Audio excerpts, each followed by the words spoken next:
Okay, in this video, we're going to talk about some of the more difficult formal proofs with FOL. We're going to talk about a special kind of pattern when you have negation wide scope around one of the quantifiers, either negation around an existential or negation around a universal. You should have known this is coming. This is always the annoying part of proofs because when the negation is around some other operator, it bottles up that information and doesn't allow us to access it. And so we have to be inventive. We have to be tricky in order to access that information. For example, you cannot do existential elim on this like we would want to because it's not a wide scope existential. Instead, remember when we encountered these in prop or in bool, for example, a negation around a disjunction, negation around a conjunction, or negation around an arrow. At a certain level of abstraction, we handle them all the same. You always have to build that thing up from the inside. So when we had negation around a disjunction, remember, the 5-step plan was our ready trick in order to build it up from the inside. And that plan actually was the basis of all of those other proofs. The proofs, for example, when you had negation around a conjunction and you had to build the conjunction from the inside, it still went back to the 5-step plan. Well, for quantifiers, we need some analog of the 5-step plan. Thankfully, it exists. We're going to be able to build up this existential from the inside. Let's walk through how to do this because this is really an absolutely key bit of proof making for you to master. It's the analog to the 5-step plan for quantificational proofs. If you would like, before we go any further, I really suggest you pause your videos and try to think about this for yourselves, because what's nice is you can actually figure this out, even if you've never seen this before. Why? Because our conclusion is a wide scope universal quantifier, and you know what to do with that. So if you carefully work backward from the conclusion and know that you're going to build this thing from the inside, I think you can get this proof. You can figure it out. So pause your videos now and see if you can try to get it. Okay, that was your chance.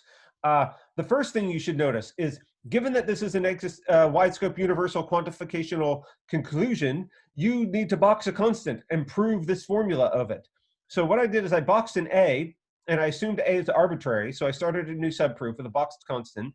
And my goal down here is whatever is inside the scope of the universal quantifier, namely not P of A. And if I can prove A has property not P, since A was totally arbitrary, that shows that everything has not P. Now, how could you keep making progress on this? Well, again, it's a wide scope negation is my new goal, my new conclusion. So that should tell you to try a reductio. Why not? There's nothing else you can do. There's no premise here. You have no information on line 2. And remember, you can't access this information on line 1. You can't just start doing elim rules on this. There's literally nothing else to do except a reductio.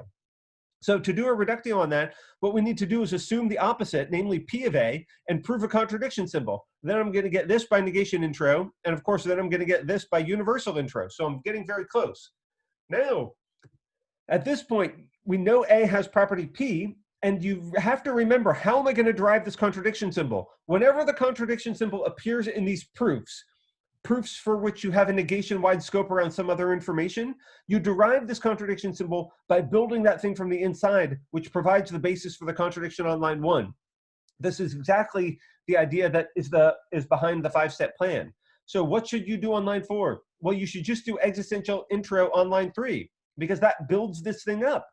And now I've got my contradiction. Now the proof is basically done. It's just filling in the rest of the details. So here are the final lines of justification. All right, so if you figure that out, bravo, that's awesome.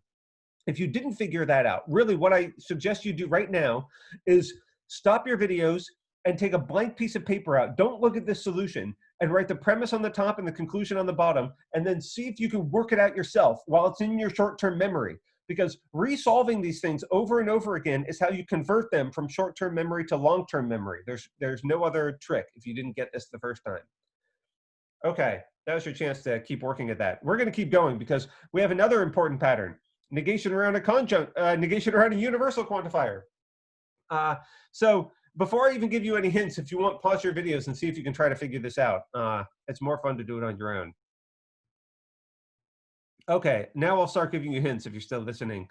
My hint is the proof that we just did, the existential, when the existential was in the premise, this one right here, is we could use an analog of the 5-step plan to actually solve this primitively. This is like negation around a disjunction, because existentials in many ways behave like disjunctions. And you can do existential intro on this line just like you could have done disjunction intro in the analog to bool. So this is nice and neat. Now, universal quantifier up there, when you have a negation around a universal, it's more like a negation around a conjunction. It's the annoying one. So the technique we need here is just like the technique for negation around a conjunction. Remember how we did that? If you don't, then you should do that De Morgan's law, right? Not wide scope around P and Q, and your conclusion is not P or not Q. You need to be able to prove that thing off the top of your head in order to keep making progress in the FOL proofs, because really the skills we're learning here are all building on a presupposition of that kind of knowledge. So if you were using that template, what you would do here is you would do a reductio.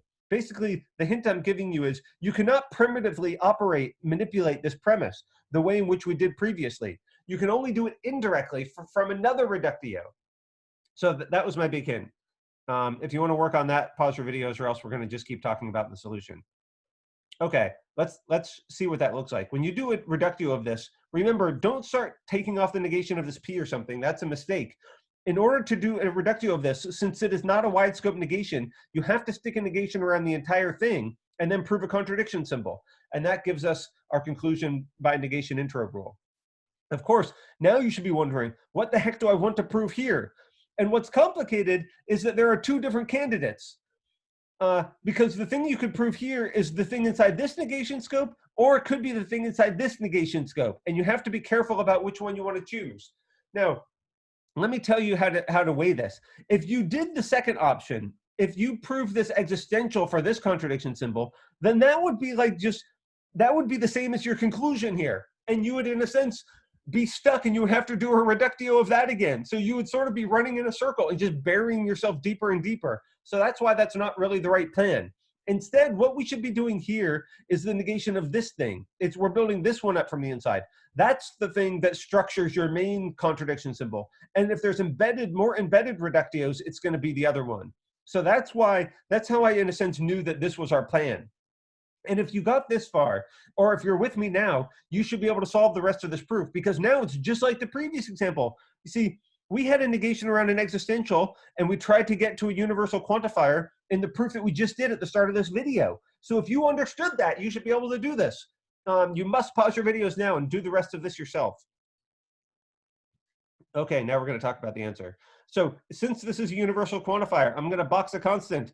I'm going to just prove it has property P. Because if I can do that, I prove that every object has property P. That gives me negation intro down here. Excuse me, contradiction intro on this line and negation intro on my final line. So I have this whole plan laid out. And remember, how did we prove that this thing previously had property P? How did we complete that line just above the universal quantifier? We did it by reductio, negation intro. It's less obvious here because the negation symbol is not on this thing, but nonetheless, structurally, it's identical. So that's why I did another reductio here.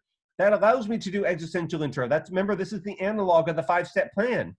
And once I do that existential intro, I've built this thing from the inside. That's the basis of my contradiction symbol on line 6. So I am going to build both of these from the inside. The key to making progress on this proof is to realize that the one that you're doing on line 8 is the universal, because if you would have done the existential, you would have just been running in circles. And once you see that, once you know it's that universal on line 8, then the rest of this proof sort of falls into place. So what you should have learned from this video is how to deal with these two annoying patterns of negation around a quantifier. And when you have a negation around an existential, that's the happy case. That's like the 5-step plan. And when you have a negation around a universal, that's the sad case. That's when you have to do something indirect, like structure it with another reductio and then solve that one. Okay, thanks.